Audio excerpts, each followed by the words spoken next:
Step to take in case of ship damage, action to regain stability, and methods of counter-checking activities.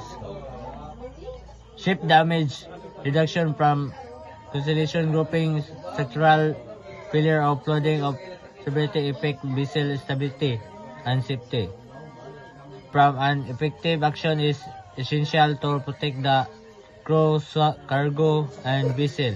The primary objective to assist the damage, control flooding, and restore stability, and constantly monitor the effectiveness of corrective measures. 1. Step to take in case of ship damage. When ship damage occurs, the first action to assess the extent and location of the damage. The master of bridge team and must determine which compartments have been effective and whether flooding and occurring emergency alarms should be sounded, and all relevant personnel must be informed of the situation. Step 2. Action to regain stability. Severe corrective action by taken to restore the ship's stability. One common method is counter-flooding, where selected compartments of the opposite side of the damage are flooded to reduce excessiveness.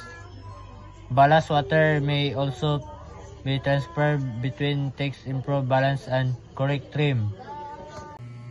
Number 3. Counter-checking the effectiveness of corrective actions.